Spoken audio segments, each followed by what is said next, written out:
In this episode of Tower Defense Simulator News, we talk about a load of glitches that they've made to Tower Defense Simulator. And when I mean a load of glitches, I mean a load of glitches, including that to the hidden wave. Starting off with a glitch that I didn't think would be possible in Tower Defense Simulator, because once someone added this to the Tower Defense Simulator wiki, I was like, nah, that has to be a joke, so I just removed it.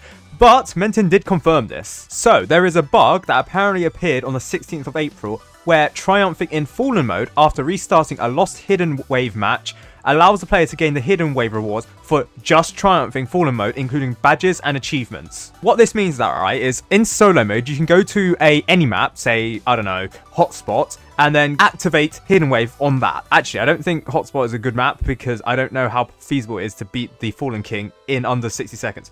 But any map would do. Let's say U-turn, right? You get to the hidden wave on that, solo. You don't need to beat the hidden wave. All you have to do is lose on the hidden wave and then restart the game. I don't think reviving works, but you don't really need to revive yourself. You just need to restart yourself.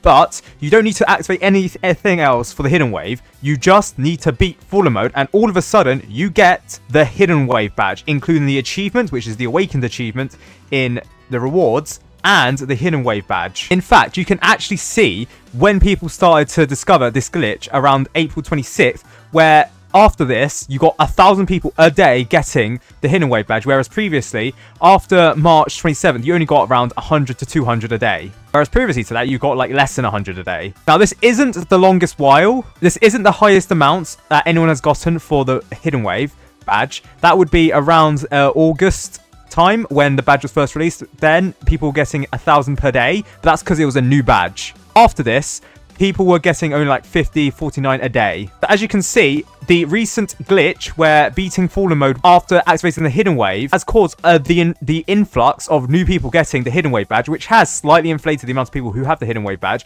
currently sitting on 39,000. Now, this does seem like another military-based glitch thing with the hardcore mode back in the day. For those that don't know, people were using the military-based glitch back in the day to easily beat hardcore mode, even though there was a way to beat hardcore mode, but it was extremely difficult and very RNG-based, whereas using the military-based glitch, if you could get it to start up, because it was kinda finicky trying to get the military-based glitch to work, that was a much more reliable way of beating the hardcore mode rather than trying to beat it legitimately due to the Void Reaver, due to basically everything. The Void Reaver was the main part because there were 2 Void Reavers, which means 2 attacks that could basically decimate your entire ability to actually play the game. That being the Soul Steal move.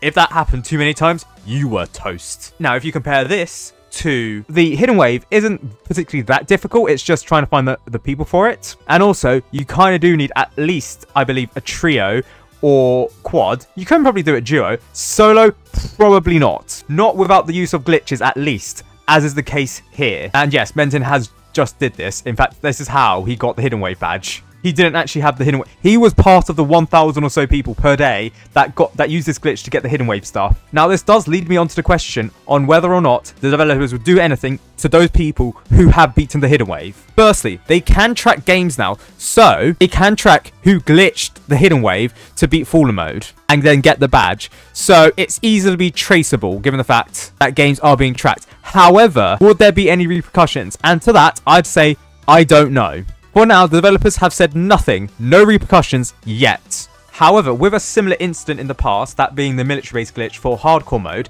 they did threaten hardcore mode wins for being removed from people's inventories. They also threatened to remove the hardcore mode badge, which would actually be this badge, and then restart the hardcore mode badge because they saw as anyone who got the original hardcore badge as illegitimate. Given the hidden wave badge is actually one of the rarest badges in the game, less than 40,000 people have the badge, the entire integrity of the hidden wave badge is now at jeopardy until the developers fix this, which may be in the Wednesday update.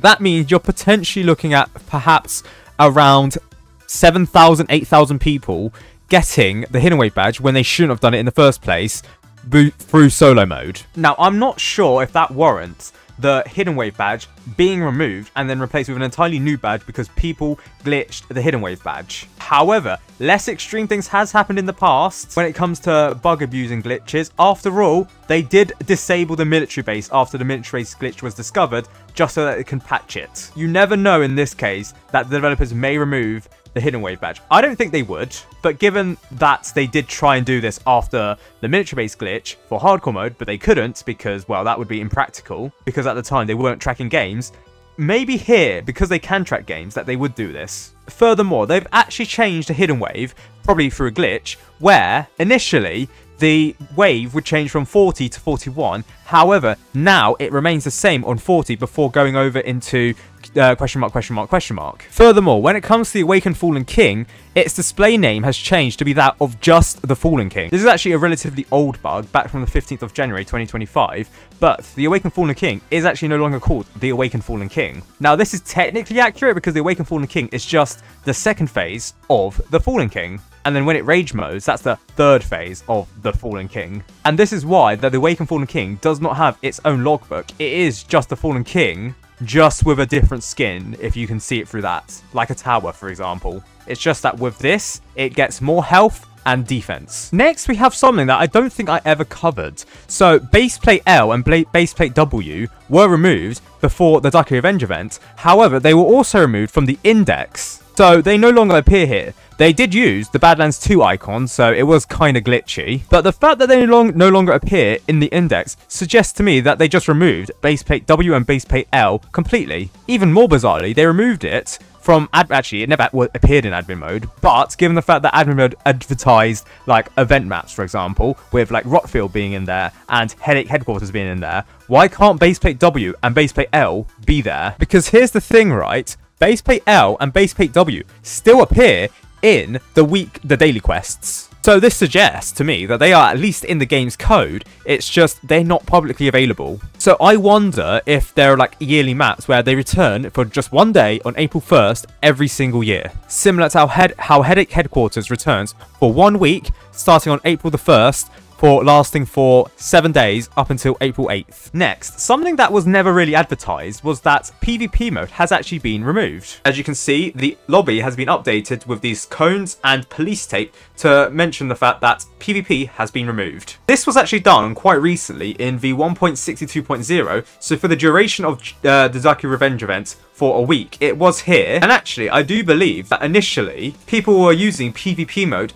to do some of the quests by allowing other teams to send in enemies while allowing the DJ booth to damage them. Now, there are actually ways of getting the DJ booth quests. For example, with the green track, it generates 75,000 cash with DJ's ability. What you can do, surprisingly, is activate the DJ booth's ability while you've ended the game. That means, technically speaking, you can use a macro just to grind out 75,000 cash, but given the fact that this objective is relatively quite easy, it's probably not an issue. The more of the issue is the damage ones, and you can't do that AFK, or AFK as the kids call it.